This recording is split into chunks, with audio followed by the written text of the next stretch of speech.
Infinity war से पहले multiple super hero teams को एक साथ देखना एक ड्रीम लगता था, but infinity war finally break that barrier और उन्होंने एक ऐसी मूवी बनाई जिसमें बहुत सारे प्लॉट और बहुत सारे स्टोरीज एक साथ कनेक्ट हो रहे थे और उनका एक ग्लोबल प्लॉट बन रहा था, जिसमें एक मेन विलन थैनोस को प्रेजेंट किया गया और उसके अराउंड दिखाया गया कि कैसे different super hero teams different times पे कहाँ कहाँ एक्ट कर रहे थे। But what if I tell you, infinity war से पहले ऐसा कुछ था जिसमें मल्टीपल सुपर हीरोज़ एक साथ आते हैं to fight multiple super villains. और इन्फिनिटी वॉर में तो एक थैनोस था, बट इसमें आपके मार्वल यूनिवर्स के सारे villains, you take doctor Doom, Loki, Ultron, ये सब एक साथ आते हैं। तो यस, ऐसी एक आर्ट फॉर्म एग्जिस्ट करती है, बट ये कोई मूवी, वेब सीरीज या एनिमे नहीं है, ये एग्जिस्ट करती है वीडियो गेम के फॉर्मेट में। तो मैं बात कर रहा हूँ the legendary comic game ever made of super heroes, the ultimate alliance.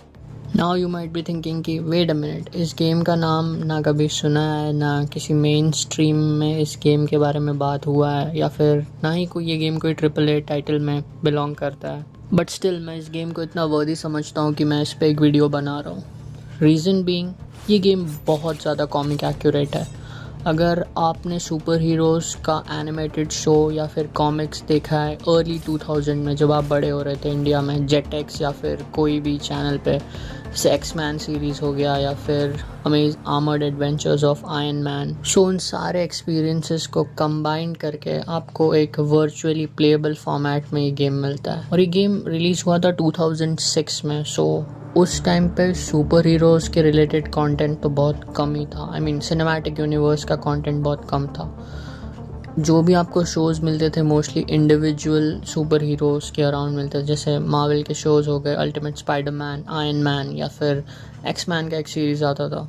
तो वैसे टाइम पे अल्टीमेट अलायंस का आना, जिसमें आपके सारे मार्वल यूनिवर्स के कॉमिक बुक कैरेक्टर्स अवेलेबल हैं, आपको प्लेएबल फॉर्मेट में मिलते हैं, तो वो बहुत बड़ी बात थी। और ये नहीं कि सिर्फ वो गेम का आना बहुत बड़ी बात है, इस गेम का स्टोरी, जिस टाइप का नैरेटिव इस गेम ने बिल्ड किया था अपने स्टोरी के थ्रू, और इसका गेम प्ले, इसका ओवरऑल गेम डिज़ाइन, आपको प्लेयर्स के जो प्लेएबल एबिलिटीज़ मिलते हैं, वो सारे भी इस गेम के बहुत बढ़िया हैं। अगर मैं बिना स्पॉइलर दिए इस गेम के स्टोरी के बारे में बात करूं तो होगा कि इसमें डॉक्टर डूम, जो कि इस गेम का मेन विलन है, वो एक सेट ऑफ विलन्स को इकट्ठा करके उनका एक टीम बनाता है। उसको हम लोग मास्टर्स ऑफ ईवल बुलाते हैं।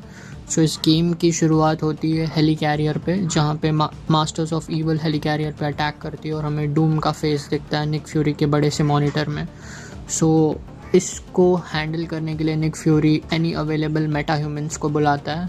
सो फ्यूरी के हेल्प सिग्नल को रिस्पॉन्ड करते हुए स्टार्टिंग में आते हैं स्पाइडरमैन, कैप्टन अमेरिका, वुल्वरीन और थॉर, और यही मेंबर्स आगे भी जाके स्टोरी के जितने भी सिनेमैटिक शॉट्स हैं उनका एक कोर मेंबर बनते हैं। फिर यही 4 कैरेक्टर्स आपको मिलते हैं हेली कैरियर के मिशन को कंप्लीट करने के लिए। सो बेस्ट पार्ट ये है कि आप इन 4 कैरेक्टर्स को बीच कोई भी एक कैरेक्टर लेके खेल सकते हो, और इन सारे कैरेक्टर्स की अपनी अपनी इंडिविजुअल एबिलिटीज़ हैं जो कि इस गेम को और इंटरेस्टिंग बनाती है। सो अगर आपने कॉमिक पढ़ा है या फिर एनिमेटेड शो देखा है या फिर आप सुपर हीरो से बहुत जुड़े हुए हो, तो आप इस गेम के थ्रू देखोगे कि इसका जो वर्ल्ड डिज़ाइन है आपको बहुत अच्छा लगेगा, क्योंकि हर एक डिफरेंट लेवल इसका एक डिफरेंट वर्ल्ड पे बेस्ड है।